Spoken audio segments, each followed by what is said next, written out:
Thanks for watching and listening, everyone. I'm Carrie Pena. Today we are talking to the queen of networking, Gelie Akhenblit. She is an entrepreneur who left the corporate world to follow her heart.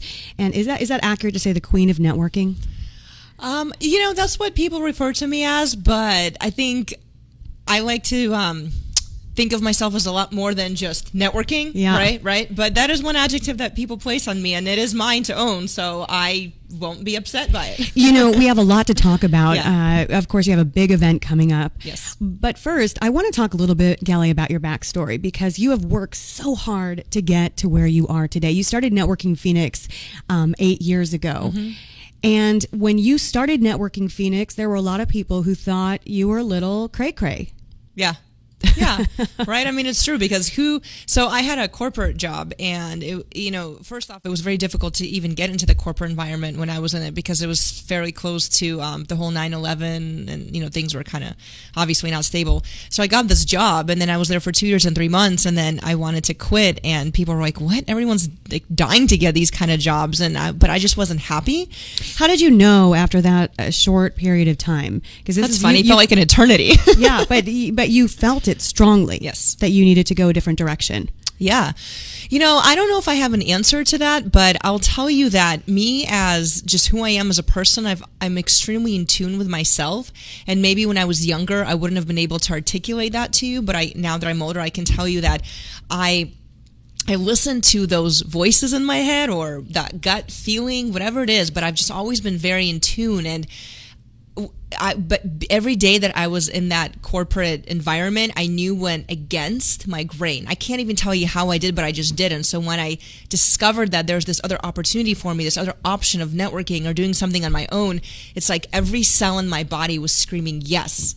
And I just followed it. And you were making good money at that job. Oh my God, yeah, I was. So you walked away from a big paycheck to go networking. I mean, and what did you define as networking at that time? I literally would go to events and talk to people and make friends. That's what I would do. I had no idea what the business model was there. I never took a single business class in my life. I had no idea how I was going to monetize it, but that's not what drove me. What drove me was that I found a passion, something that I believed in, something I thought I could be really good at and actually help other people. And I wanted to build something cool, like just this in the simplest way. To build something. Yeah, build something that was cool and added value. And I knew that I'd figure out how to make the money. I'd figure it out, but what was most important to me was to create something. And you're going to give our listeners and viewers some good tips here in a few minutes. But you shared with me before a story about a friend of yours or a former coworker who you had emailed and basically said, "What am I doing?" And she emailed you back something, and you told me this story about a year ago, and it always stuck with me because it was such an amazing piece of advice she gave you. Share with the listeners and viewers what she said. Yeah, and I'll tell you, such an amazing piece of advice that I actually named my TED Talk after that piece of advice. Yes. But so yeah, she was a friend of mine, and I emailed her and I said, Karen, this is it. I'm quitting. It's sink or swim. And she replied back and she said, "Gelie, don't be silly. You're gonna fly." I just think that's a friend right there. Yeah. She believed in you. Yeah. But you have a lot of grit. You're not a person who's fearful. You came to this country at the age of 8, correct? 8, yep. And tell us a little bit more about your backstory and your family. So we are Soviet Jews, right? And back in '89, everything was communist, and the Soviet Union wasn't. I mean, they don't really like Jewish people. I don't know if I can be PC about it, but that's just how it is. And so we literally were political refugees coming out of the former Soviet Union, and we were coming out of the Soviet Union with an Israeli visa because we had a lot of relatives in Israel. But once we got out of the Soviet Union, we went to Austria, and in Austria we had to prove to the U.S. Embassy that we are refugees and we want to come to the U.S. And so we did that, and obviously shortening the process for you. And then the next step was we went to Italy, and we kind of had to do the same thing, and they let us go through. But we didn't have any family in the United States. So when they asked us, "Where do you want to go?" We heard that San Diego was nice, so we asked for San Diego, and as a cruel joke, they sent us to Phoenix, Arizona. I'm kidding, not a cruel joke. But what happened at that time, unbeknownst to us, the Jewish community here in Phoenix opened up a fund to sponsor 50 Russian Jewish, not families, but people, and help them, get on their feet here. Because there weren't any Soviet Jews here. And we just literally happened to be the first family that came in under the sponsorship fund. And so when we landed in New York, somebody came up to my mom, and this lady's like, I'm looking for the Akhenblit family. And my mom's thinking, who's looking for me in New York? And but it turned out, she said, we're from the Arizona Republic, and we're here to follow your story. So cool. Was it Karina Bland? Do you remember? I don't remember. Okay. No. My mom probably does, but I don't. I remember the photographer, his name was Michael. Yeah. That's what I remember, because I could just remember that. But so there were two photographers and the reporter. So we got on the plane, came to Arizona, and we're walking off the plane, and it was unreal. It was like the red carpet, and every single media station, every newspaper, every TV station, lights, cameras, balloons. I mean, it was incredible. It was a big deal. It was a big deal. Yeah. And it's like, okay, we've arrived. Here we are. Yeah. But how many refugees get that kind of a welcome to the United States? You know what strikes me about the story, too, is just how the community embraced you. Mm-hmm. And I wonder, Gelie, if that's sort of how your DNA then brought you to where you are today, because you are outgoing, you connect with people. When you come into a country, you don't speak English, you don't know what to expect, you're scared, and then you get off the plane and you have this welcome, warm community mm-hmm. there to support you. Mm-hmm. You feel like that's how the world is going to work, that we will support one another. Right.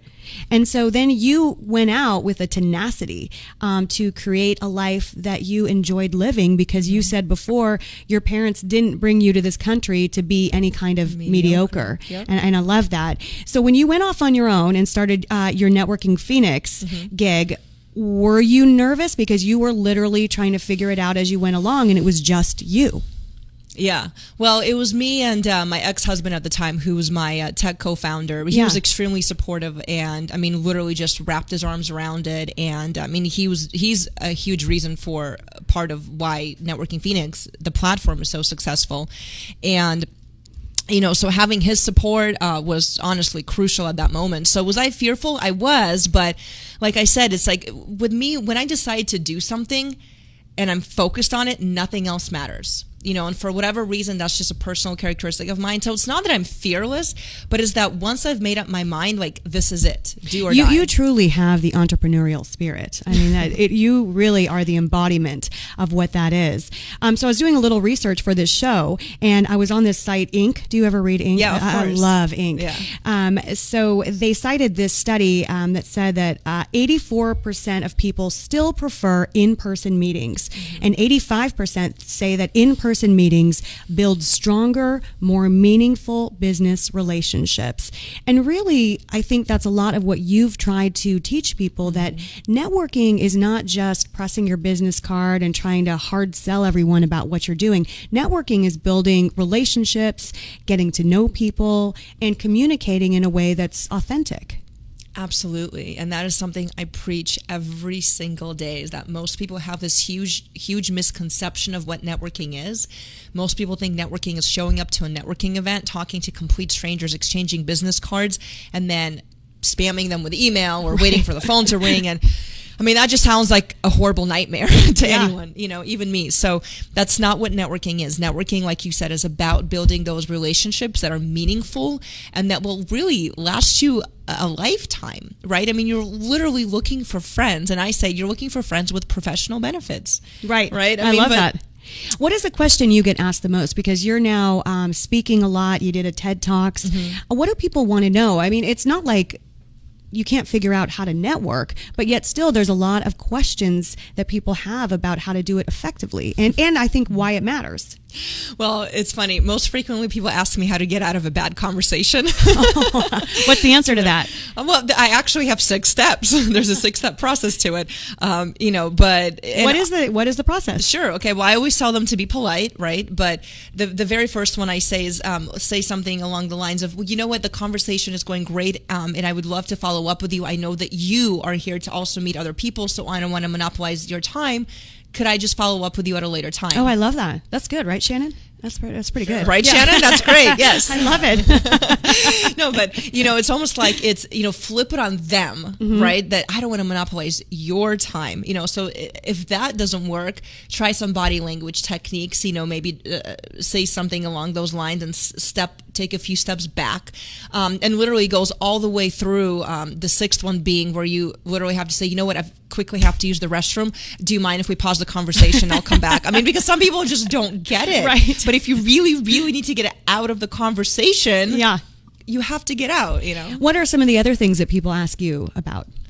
So I think, and I don't know if this is what people ask me about, but this is my favorite thing to explain to people is that it's about connections, and I teach people how to connect.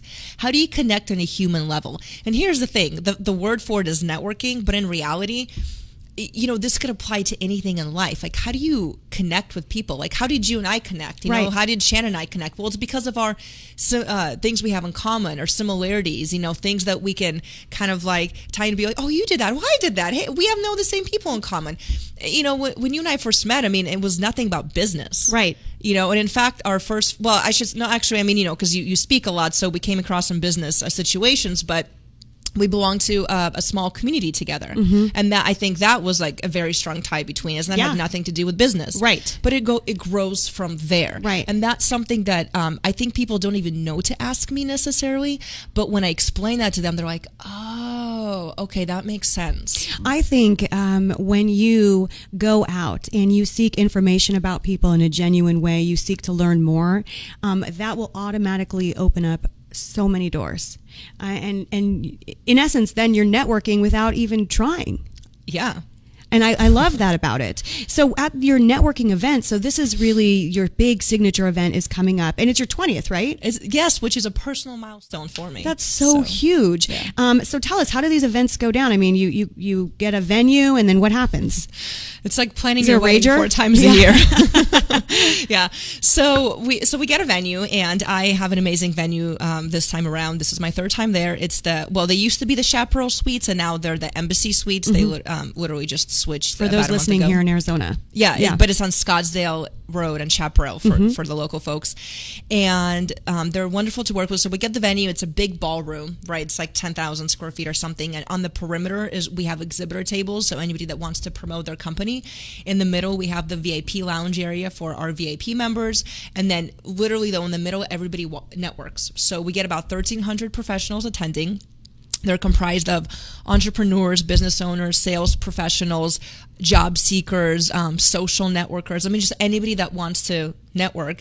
And it's free, obviously. So people just come and walk around and mix and mingle and build connections. And in a nutshell, that's what it is. Obviously, behind the scenes, logistically, it's, But yeah, this is my 20th event, and I'll tell you something super exciting about this one is that I'm going to have my 4-year-old daughter come to, well, she'll be turning 4 in September, but I want her to see what mommy does. Yeah. She knows mommy does events. She doesn't know what that means. Yeah.